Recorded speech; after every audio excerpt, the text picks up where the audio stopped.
¿Qué tal? ¿Cómo están ustedes? Miércoles 4 de marzo, ya son las 4 en punto de la tarde y aquí comienza Punto Noticias. Vamos a revisar los titulares más importantes de hoy. Ayer se confirmó el primer caso de coronavirus en nuestro país. Hoy en la mañana se comunicó el segundo caso, que corresponde a la esposa del paciente cero. Los detalles de la llegada del virus a nuestro país y los protocolos de emergencia que ya están activos a continuación en Punto Noticias. Y este lunes el presidente Sebastián Piñera promulgó la llamada Ley Gabriela, que, inspirada en el caso de la joven Gabriela Alcaíno, tipifica como femicidio aquellos casos en que el agresor mantenía una relación de vínculo afectivo con la víctima. ¿Cómo funciona esta nueva ley? A continuación lo conversaremos. Y nos vamos inmediatamente a revisar este caso de la pandemia que está preocupando al mundo y también sobre todo a Chile, porque durante el día de ayer lo revisamos en Punto Noticias, tuvimos la primera información del primer caso confirmado de coronavirus de un paciente en Talca, pero esta mañana también se confirmó un segundo caso que corresponde a la esposa de este paciente cero. Como les decíamos, durante la tarde de este martes se confirmó este primer caso de coronavirus en nuestro país, específicamente en la región del Maule. La información fue corroborada por el mismo ministro Mañalich durante una rueda de prensa realizada en Talca. Sin embargo, a eso de las 12 de hoy se confirmó que existe un segundo caso confirmado. Después de que se informara sobre la situación del primer caso del hombre de 33 años, su esposa, que además es enfermera, recordemos que el primer paciente es médico pediatra de 33 años, su esposa, que es enfermera, también fue ingresada al hospital de Talca siguiendo los protocolos establecidos. Según el relato de la mujer, ambos contrajeron matrimonio el pasado 23 de enero, por lo que decidieron recorrer parte del sudeste asiático y Europa como viaje de luna de miel. Visitaron países como Singapur, Indonesia, Malasia, Maldivas y España, específicamente Madrid, antes de regresar al país el pasado 25 de febrero. Como consecuencia de estos casos confirmados de coronavirus en nuestro país, específicamente, como les decíamos, en la región del Maule, hay algunas ciudades y algunas comunas que han decidido suspender las clases. Es el caso de San Javier y de la comuna de Gualañé. Es por eso que vamos a conversar en unos momentos con Claudio Pucher, él es alcalde de Gualañé, pero antes vamos a pasar a revisar qué fue lo que dijo la Seremi de Salud del Maule, Marlene Durán, esta mañana. Se confirma el nuevo contagio de coronavirus, el segundo caso, que es la esposa del primer paciente. Los demás familiares están en vigilancia epidemiológica. Esta segunda paciente también se encuentra en muy buen estado de salud. De hecho, ella presentó menos sintomatología. Yo acabo de hablar con ella por teléfono. Ella también se lo esperaba, no la sorprendió. Está bien, no tiene fiebre, no presenta ninguna sintomatología. ¿Ella se mantiene hospitalizada? Ella está hospitalizada en este minuto porque estábamos a la espera de los resultados, pero probablemente también, según su sintomatología y su cuadro viral, va a ser dada de alta de manera pronta. Eso lo tiene que ver acá el director. ¿Estaríamos hablando de hoy día o de mañana? Eso lo tiene que ver acá clínicamente el director del Hospital de Salud. Nosotros acabamos de confirmar, nosotros estamos trabajando la parte epidemiológica. Seguimos en fase 2, no cambia la fase, porque son las mismas medidas, porque también es un caso importado, el contacto directo también del paciente, era muy esperable que esto sucediera. Ahí teníamos las palabras de Marlene Durán, ella es Seremi de Salud de Maule, diciendo respecto de la sintomatología que tenía este segundo caso confirmado de coronavirus, que, como decíamos, corresponde a la esposa de este paciente, este primer paciente confirmado en nuestro país. Como decíamos antes también de revisar en la cuña, varias comunas decidieron suspender las clases y los actos públicos, como es el caso de San Javier y de Gualañé. Para ello tenemos al teléfono a Claudio Pucher, él es alcalde de esta última. ¿Cómo está, Claudio? Buenas tardes. Buenas tardes, Genova. Estamos bien en este momento y estamos en el municipio ya con algunos temas ya avanzados con respecto a un plan de acción comunal de coronavirus. Entiendo, alcalde. ¿Por qué decidieron tomar esta medida de manera preventiva, entiendo? Bueno, esta medida se ha tomado de manera preventiva por el inicio del año escolar. El año escolar acá en la comuna se inicia hoy día 4 de marzo. Lo único que se ha suspendido es el inicio del año escolar. Esta medida preventiva principalmente se llama porque ayer tuvimos conocimiento de este primer caso de coronavirus en la región del Maule, cuando hace más de un mes atrás o 40 días atrás esto estaba ocurriendo a 20.000 kilómetros de distancia. Hoy día esto está ocurriendo a 70 kilómetros de distancia, y además tenemos la condición que muchos vecinos de la comuna van y acuden a los servicios de la ciudad de Talca. Nosotros también dependemos de Talca, dependemos de la ciudad de Talca. Nuestro ordenamiento territorial corresponde a la Intendencia de Talca y bastantes acciones, pero también obedece principalmente a contar con un instrumento de planificación para dar respuesta a esta situación de emergencia. Hasta ayer nosotros no teníamos ningún instrumento de planificación para responder a esta emergencia, para mitigar, para prevenir y también para dar respuesta a la comunidad. Por lo tanto, es eso por eso se ha suspendido. Hoy día, en la mañana, a las 8:30 de la mañana, convocamos a un consejo comunal de emergencia, a un COE operativo, donde le solicitamos acá al Servicio de Salud, en este caso al Hospital Chileno-Japonés, que pusiera en marcha un plan de acción comunal de coronavirus para poder establecer un protocolo de acción correspondiente y que unificara los criterios que están dando vuelta también a través del Ministerio de Educación y también a través del Ministerio de Salud, para poder conversar y para poder resolver lo cotidiano, el día a día, acá a nivel local y a nivel comunal. Alcalde, entonces, para entender bien cuál es la situación, ustedes no recibieron ningún tipo de protocolo de seguridad, digamos, ni del Ministerio de Salud ni del Ministerio de Educación respecto de esta situación del coronavirus, de los 2 casos de coronavirus que se confirmaron en Talca, es decir, a pocos kilómetros de donde está su comuna. La información que recibimos fue siempre en términos generales de lo que estaba sucediendo en el mundo.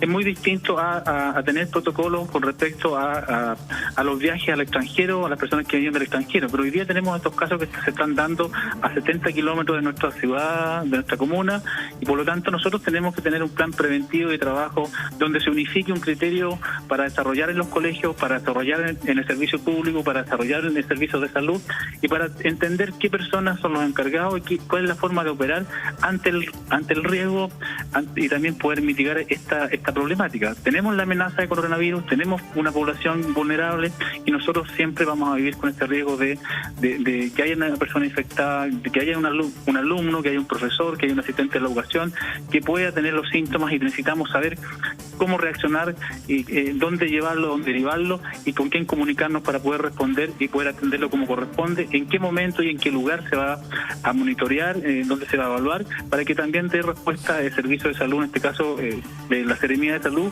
correspondiente. Eso es lo que nosotros solicitábamos y por lo tanto por eso se suspendieron las clases hoy día. El inicio del año escolar se suspendió hoy día y esperamos que mañana ya esté retomado al 100% el año escolar.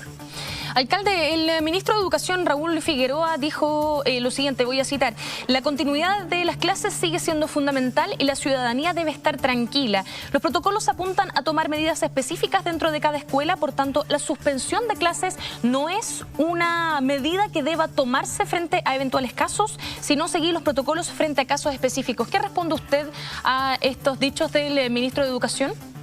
Bueno, el ministro de Educación está hablando en Santiago, nosotros estamos en Gualañé, estamos a 70 kilómetros de distancia, donde están los primeros casos ya confirmados en Chile. Por lo tanto, hay un riesgo mayor, nuestra población es vulnerable y nosotros tenemos que estar preparados para dar respuesta a las demandas acá de nuestra comunidad, de nuestros vecinos.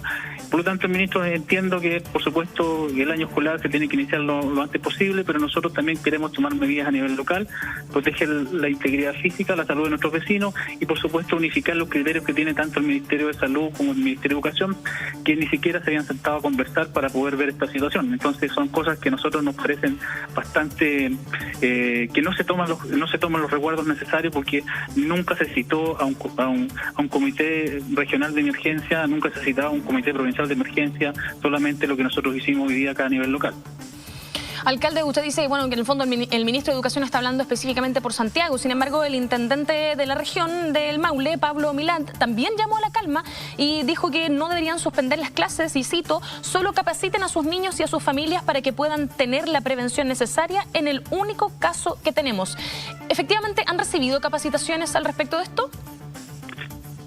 No hemos recibido capacitaciones, Por lo tanto, acá necesitamos nosotros también además un punto focal, una persona encargada a nivel comunal del tema coronavirus, de esta emergencia que va a enfrentar el país, que está enfrentando la ciudad de Talca.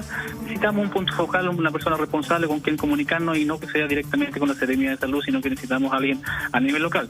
Yo estoy hablando por nuestra comuna, porque también hay que entender lo cotidiano, el día a día, lo que se vive en la comuna, y queremos que nuestra comunidad esté tranquila. No estamos llamando a la alarma, no estamos llamando a que la gente ande con mascarilla, pero sí llamando a la prevención. Nuestro plan y nuestro objetivo es netamente prevenir, mitigar el riesgo en nuestras personas y nuestros vecinos. Ese es el fin de poder elaborar este plan de acción comunal de coronavirus para que la comunidad esté más preparada y esté tomar las medidas necesarias que estén a nuestro alcance como autoridad comunal. Alcalde, se ha dicho que hay al menos 2 casos más que se están observando en el hospital de Talca. ¿Ustedes tienen alguna información al respecto de esto?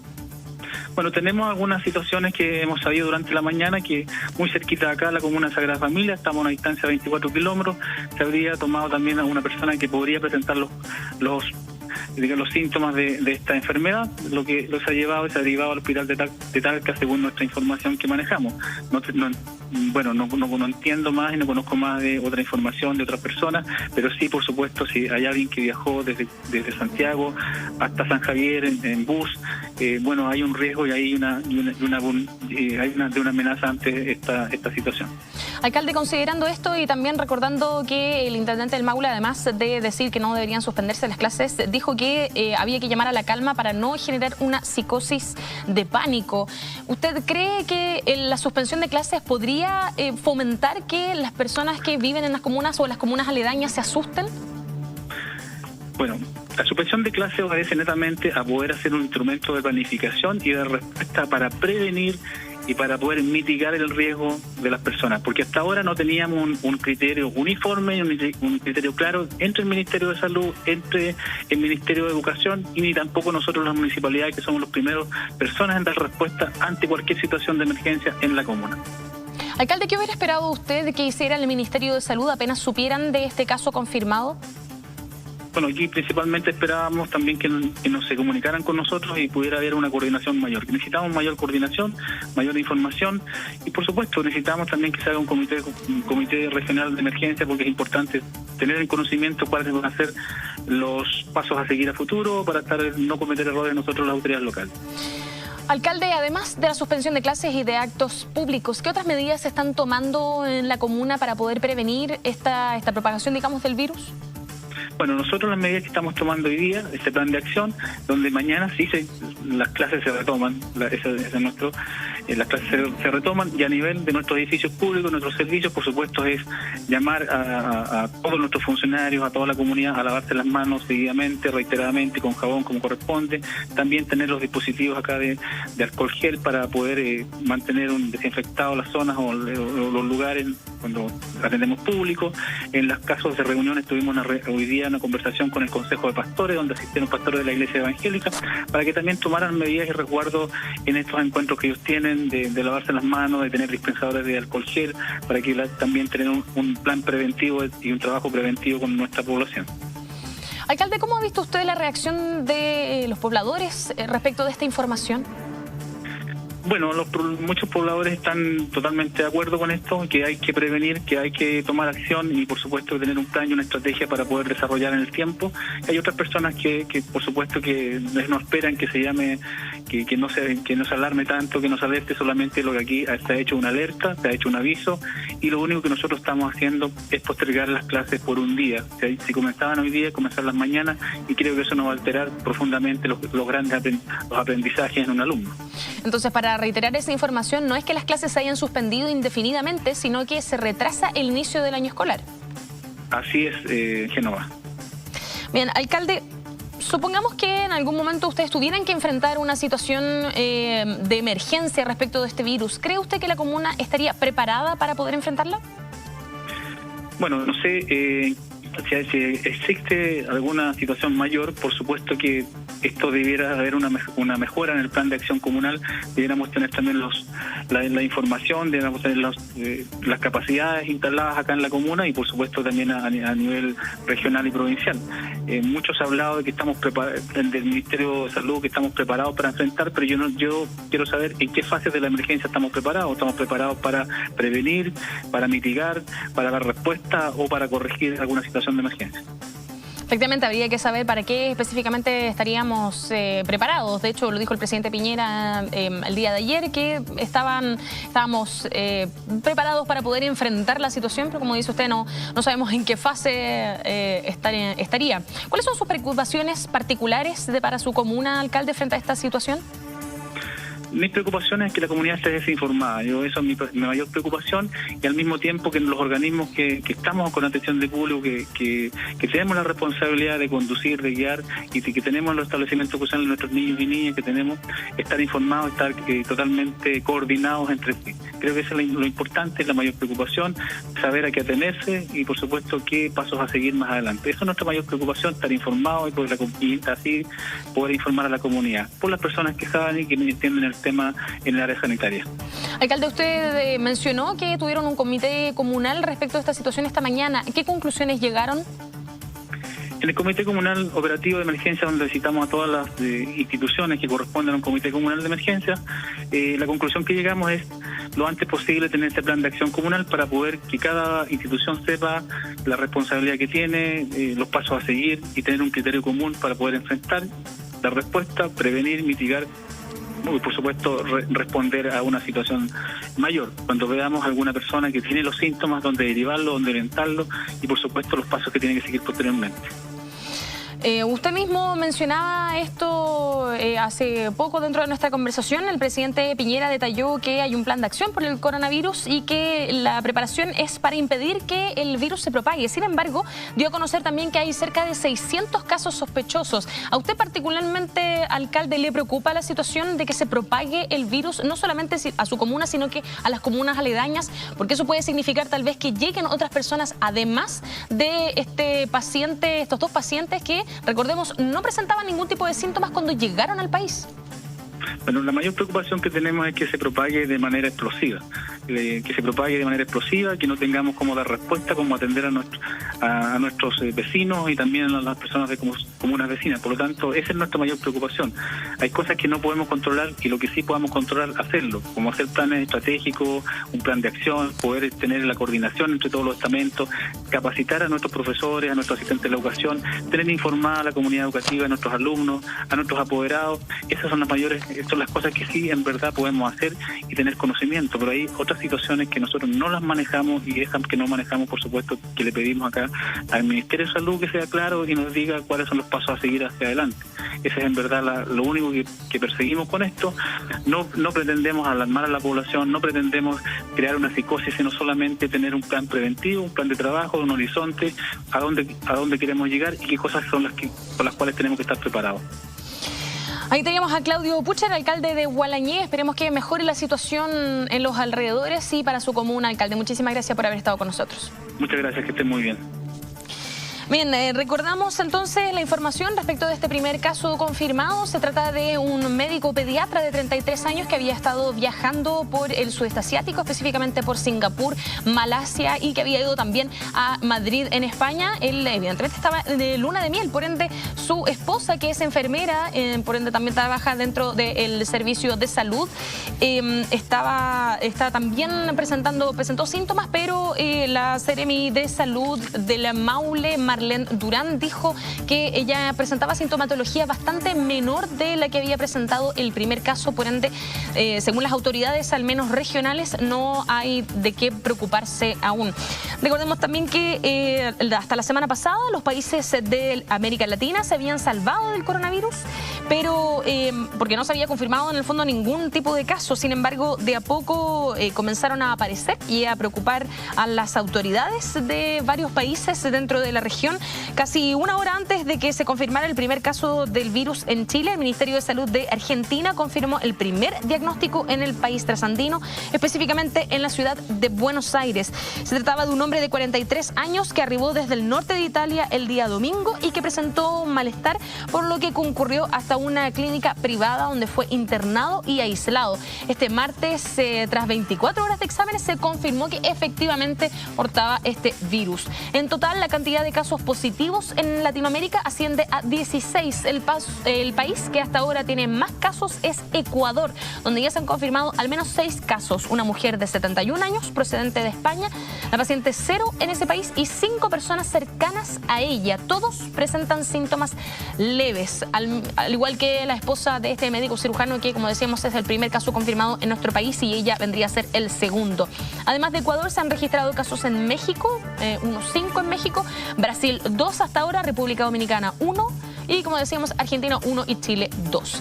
En Brasil, el lunes, la aerolínea LATAM Brasil suspendió de forma temporal sus vuelos entre Sao Paulo y Milán por la baja demanda de billetes con destino a Italia, ya que allí se infectaron los 12 enfermos detectados en el país hasta ahora. Y recordemos también que en Italia la situación es bastante grave, incluso se han suspendido algunos partidos de fútbol y también otros eventos deportivos.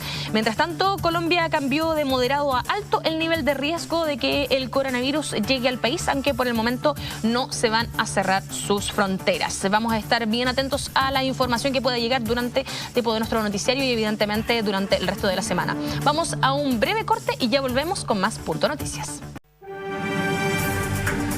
Bien, ya son las 4:23 y a esta hora pasamos a revisar otra información bastante importante que ocurrió durante el día lunes, porque el presidente Sebastián Piñera promulgó la Ley Gabriela, la llamada Ley Gabriela, que amplía el femicidio a todos los crímenes por motivos de género.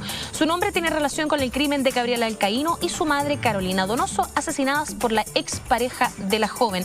Esta iniciativa amplía el delito de femicidio para cualquier homicidio con razones de género. Así aplica para cualquier tipo de relación que una mujer tenga con su agresor, incluso las que no sostengan ningún tipo de vínculo, como el matrimonio, la convivencia o incluso el pololeo. Vamos a estar conversando entonces sobre este tema con la abogada Lía Rojas, quien es directora de Rojas Abogados y que ya se encuentra en nuestro estudio. ¿Cómo está, Lía? Buenas tardes.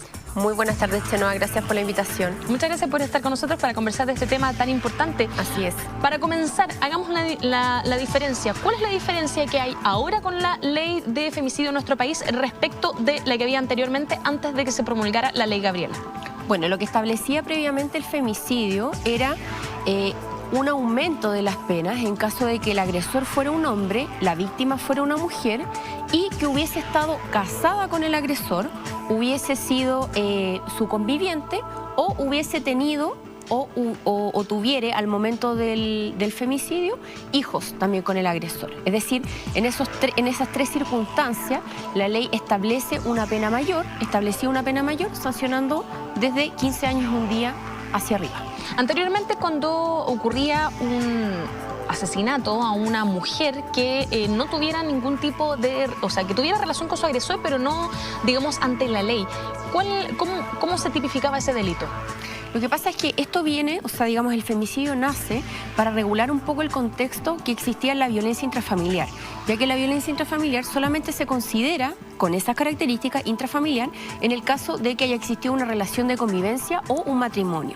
Por lo tanto, para efectos de agravar las consecuencias de esa violencia intrafamiliar, nace el femicidio en más o menos el mismo contexto. Sin embargo, deja fuera todo esto que contempla la nueva normativa y que bien tú dices, que se refiere a otro tipo de relaciones que pueden tenerse con razón del género y que no estaban contempladas antes en la ley, que es precisamente el caso tan lamentable de Gabriela y su mamá, porque en ese caso había un pololeo, no existía una convivencia, por lo tanto no entró dentro del femicidio.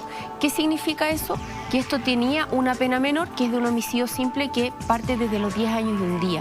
Hoy día eso, con la promulgación de la ley, cambia en 2 sentidos, porque la ley lo que establece ahora es que en el caso que haya existido una relación sentimental o sexual con la víctima, en ese caso también es un femicidio. Y también establece, aparte de que se pueden considerar estos pololeos o relaciones, digamos, sostenidas de manera esporádica, además contempla una serie de consideraciones en las cuales también se va a considerar que existe femicidio, que es cuando las define expresamente la ley, que es cuando en razón del género se cometa este homicidio. Como por ejemplo, cuando existe una negativa a mantener una relación sentimental o sexual, entre otras. Lía, entonces, esta ley, solamente para comprender, esta ley solamente empieza a regir, o digamos, se aplica cuando hay un femicidio de por medio, es decir, hay la muerte de una mujer, ¿o es anterior a esto? No, efectivamente, esto viene a normar dentro del femicidio otras circunstancias que anteriormente no constituían el tipo penal, es decir, solamente constituían un homicidio. Por lo tanto, lo que hace la legislación actualmente es reconocer la calidad de víctima que tiene la mujer y la disparidad que existe en el género. O sea, las posibilidades que una mujer tiene de defenderse ante un hombre, la verdad es que son bastante escasas.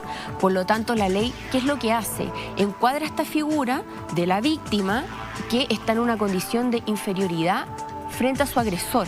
Por lo tanto, lo que hace es tipificarlas como femicidio y establece una pena mucho mayor, caso en el cual también se establecen dentro del tipo penal, por ejemplo, el que una persona haya ejercido, por ejemplo, la prostitución y a consecuencia de eso, de ese acto, en definitiva, se le cause la muerte. También fija esta figura como, por supuesto, una disparidad que tenía que regularse. Y así una serie de circunstancias, como también la ley establece agravantes. O sea, no solamente tenemos que existe el femicidio, en el cual se va a sancionar con una pena mayor, sino que también una serie de agravantes que esta pena mayor, además, puede aumentarse en distintos grados en caso de que exista una de estas circunstancias agravantes que anteriormente no estaban contempladas tampoco en la norma. ¿Cuáles serían estos agravantes? Por ejemplo, el que la mujer esté embarazada, el caso que sea una mujer mayor, es decir, una adulta mayor, o también el caso, por ejemplo, que se trate de una niña o de una adolescente que tenga menos de 18 años. También la ley contempla no solamente el femicidio, que ya tenemos una figura que tiene una sanción mucho mayor, sino que también agravantes. Lía, esta ley, y en el fondo en el sistema judicial chileno, digamos, empieza a regir desde el día lunes, ¿verdad? ¿Qué ocurre, por ejemplo, con el caso de Fernanda Maciel? Que es un caso que hemos estado siguiendo bastante en los medios de comunicación y que tiene, por ejemplo, uno de estos agravantes, que es que Fernanda estaba embarazada. Claro. ¿Esta ley se puede aplicar a ese caso o no?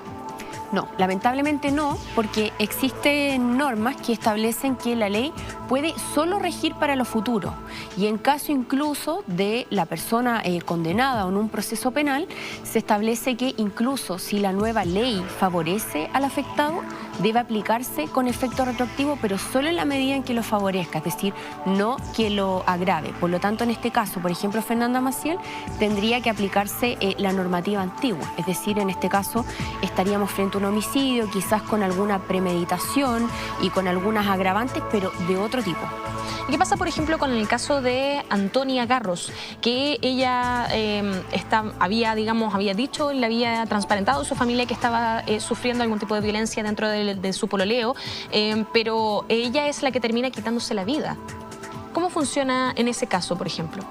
Es que en este caso quizás podríamos tener una violencia intrafamiliar, pero no podríamos, en definitiva, imputar el femicidio, porque en definitiva quien causa la muerte no es el agresor, sino que es por otro tipo de circunstancias. Y ahí quizás hay que poner un poco de enfoque en la violencia intrafamiliar que sufren muchas veces las mujeres, porque de acuerdo a estadísticas que ya existían en el año 2014, una mujer a veces se demora hasta 7 años en denunciar la violencia intrafamiliar, porque ¿qué es lo que pasa? Muchas veces existen las denuncias y estas denuncias no prosperan, aun cuando existen indicadores de riesgo.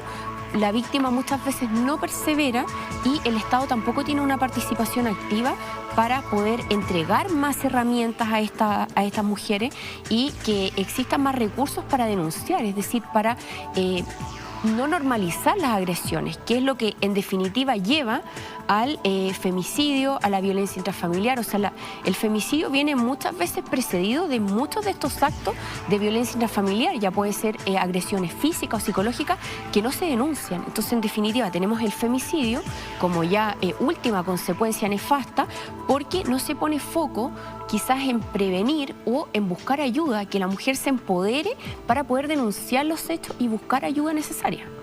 Diga, justamente entremos a ese tema de las denuncias a la violencia intrafamiliar. Hay varios casos de femicidios que se han visto este año y en años anteriores en los que existía una denuncia previa, es decir, antes del desenlace fatal, digamos, alguien había alertado de que existía una situación de riesgo. Con esta ley, ¿solamente se trata del desenlace o se trata también lo que viene antes? Es decir, ¿se modificó en algún punto el sistema de denuncias o se dejó tal cual como está? Se dejó tal cual como está. Lo que sí establece la nueva normativa, que antes sí se permitía, es que existe una atenuante en el código que establece que en el caso de que el agresor haya actuado por un estímulo tan poderoso que le haya producido arrebato u obcecación, podrá considerarse una atenuante responsabilidad, es decir, bajar la pena. Existió un caso de femicidio hace muchos años atrás frustrado, en el cual el juez consideró que efectivamente había concurrido esta atenuante porque el agresor, al saber que su mujer le había sido infiel, actuó por un estímulo tan poderoso que le nubló la razón.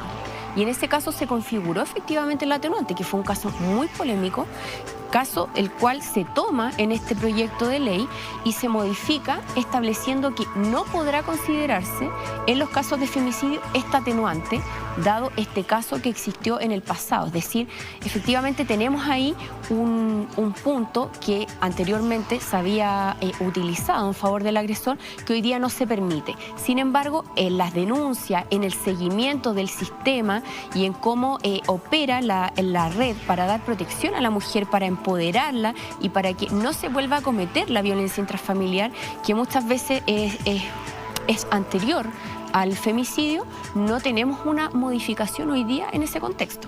Y considerando todos los antecedentes que nos acaba de dar, ¿usted considera que sería necesario pensar en modificar este sistema?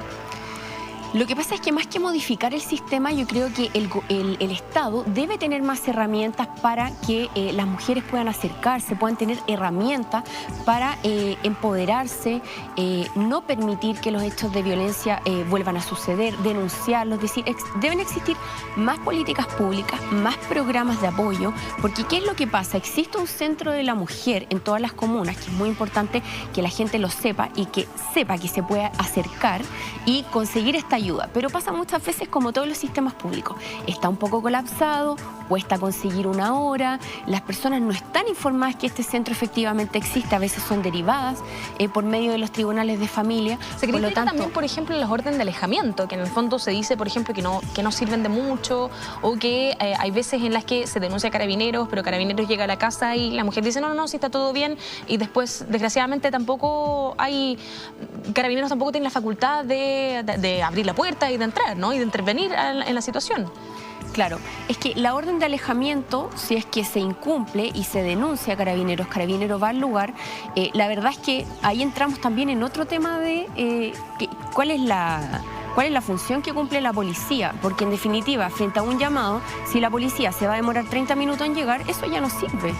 Entonces tiene que existir un mecanismo más especializado para dar cumplimiento a esas medidas de alejamiento, porque muchas veces el agresor se acerca y ya es demasiado tarde cuando llega la policía. Entonces tienen que existir mayores recursos y mayor enfoque, cuanto, como decía, estas políticas públicas, que se haga un enfoque mucho más preciso a qué es lo que se necesita para prevenir y atacar los casos de violencia intrafamiliar, que es donde parte todo esto. ¿Considera usted que falta legislación que pueda tal vez favorecer a las mujeres en Chile? Yo creo que hoy día tenemos un avance, la verdad, en legislación bastante... ha progresado bastante versus lo que existía en antaño. Hoy día existen las herramientas para denunciar la violencia intrafamiliar, así como también existen estas penas agravadas en el caso del femicidio. O sea, hemos avanzado bastante en la legislación, pero la legislación no sirve si no tenemos unas medidas o políticas preventivas. Es decir, a mí me gustaría hacer enfoque en eso, en que deben existir más políticas públicas, más herramientas, sobre todo para personas que sean de escasos recursos, porque muchas veces grandes vulneraciones que pasan precisamente en aquellos círculos, en donde muchas veces se tolera por falta de políticas del Estado. El Estado debe hacerse cargo de que esa persona pueda, en caso que lo necesite, acceder a una terapia, a un tratamiento, a un psicólogo, a un centro de apoyo, que muchas veces es bastante limitado y, como decía, no existen horas, se demoran mucho tiempo en dar el apoyo que se necesita, y en esa parte preventiva, o cuando recién la mujer está entrando en este círculo, es muy necesario que existan recursos por parte del Estado para atacar el problema de raíz. Bien, me voy a colgar de algo que usted dijo, que en realidad es falta tal vez empoderamiento, falta tal vez educación en las familias. ¿Qué le pasa a usted cuando ve al presidente diciendo, el presidente que es el máximo representante, digamos, del gobierno, del Estado, ¿no?, diciendo esa frase nefasta durante la promulgación de la ley? Es decir, poniendo, digamos, a la misma altura la decisión del abusador de llevar a cabo su acción con la mujer que tiene una, voy a citar al presidente, disposición de ser abusada. Claro, es que precisamente es ahí donde tenemos que poner el enfoque. No se trata de que la mujer haya decidido que la vulneren. Es porque no tuvo las herramientas muchas veces para poder poner un freno en el momento que debía. Muchas veces puede ser que sea una agresión que sufrió una persona sin que haya tenido una historia previa. Pero muchas veces pasa que existe esta historia previa y no existió ninguna medida, porque no tuvo la posibilidad de acceder, como decía, a un consejo, a un centro, a un profesional que pueda orientar, porque quizás no se tenían los recursos para acceder a eso y el sistema público no es suficiente. Por lo tanto, es necesario tener medidas preventivas. En este caso no se trata de que la víctima en esa posición tenga la culpa por haberlo tolerado, sino que el Estado tiene que tener los recursos para, a través de políticas públicas, informar a las víctimas que tienen esos derechos y que en el caso de que se consideren vulneradas desde el pololeo, que fue una campaña que existió el año pasado, creo, de no a la violencia en el pololeo, que era algo que antes no escuchábamos, es decir, que existan este tipo de políticas públicas que permitan a la mujer tomar alguna medida respecto de lo que le está pasando, porque muchas veces existe esta normalización de las circunstancias, que ¿qué es lo que hacen finalmente? Que ponen a la mujer en una posición de aguantar, de soportar, porque existe una normalización total de la conducta. Es eso lo que hay que evitar, un problema en estos casos en que hay una violencia progresiva que termina con un femicidio, que existan políticas que permitan entregar esas herramientas de apoyo y prevención. Lía, no quiero dejar pasar que hace pocos minutos se aprobó la paridad de género en la Cámara de Diputados. ¿Qué le parece a usted esta discusión que se generó en el fondo y el hecho de que se haya aprobado? Claro, la verdad es que me parece bastante positivo. La verdad es que todas estas normas, porque muchas veces hay gente que no entiende por qué hay que beneficiar o dar una normativa distinta a las mujeres, cuando en realidad las feministas lo que hacen es luchar por equiparar las oportunidades. Y es por una cosa que es histórica, es decir, la mujer siempre ha tenido que luchar y ganar una posición frente al hombre, que muchas veces tiene estos cargos por discriminación, porque el hombre no tiene que pedir un permiso porque tiene que cuidar a los hijos, porque no se tiene que ausentar en el trabajo. O sea, basta de eso. Lo que hay que hacer es que hay que tratar de igualar la paridad, o sea, hay que tratar de igualar el género para que las mujeres, por supuesto, puedan tener más oportunidades en un escenario en que muchas veces nosotras nos vemos en una desigualdad bastante grande, porque por una cosa de naturaleza, por supuesto, vamos a tener más inconvenientes o más trabas de escalar o llegar a una posición, porque también tenemos otro rol que queremos cumplir, que también muchas veces es ser madre, cuidar a nuestros hijos, y no por eso nos tienen que discriminar por no darle el tiempo necesario que eso merece. Lía Rojas, abogada, directora de Rojas Abogados, muchísimas gracias por haber conversado con nosotros acerca de estos temas tan importantes para nuestro país hoy en día. Gracias por la invitación, Chenoa. Muy buenas tardes. Buenas tardes. Nosotros vamos a un breve corte y ya volvemos. There's evil living here. I think there's Nazis living in America. And someone out there's taking them out. Psycho killer. We find them before they find us.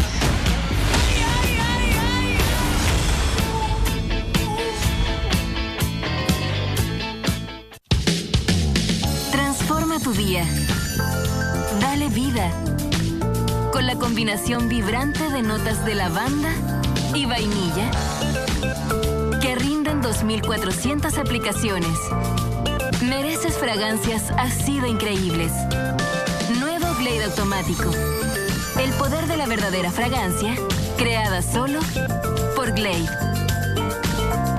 SC Johnson.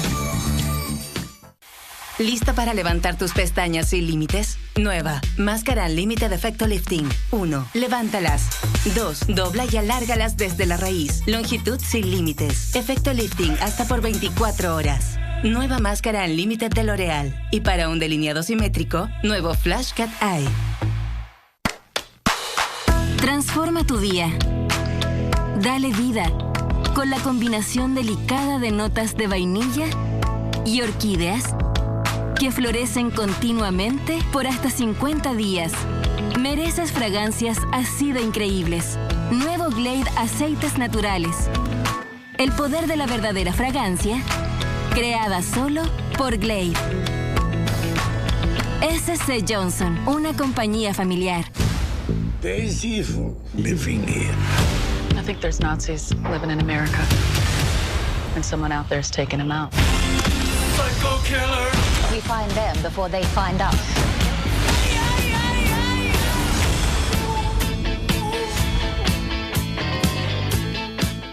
Dicen que el año pasado se suspendió. Vamos. Incluso que no hubo Teletón. Voy a ayudarte con tu brazo. Pero al contrario de lo que se cree, sí hubo. Y hubo todos los días. Todos los días nuestros 14 institutos rehabilitaron niños y niñas. Todos los días nuestros profesionales lo dieron todo, sin pausa. La Teletón es de todos y hoy tenemos la oportunidad de mostrarle a estos miles de niños que pase lo que pase, este compromiso no va a parar. Este 3 y 4 de abril vamos por una nueva Teletón, porque este compromiso no se posterga, no se suspende. Teletón todos los días.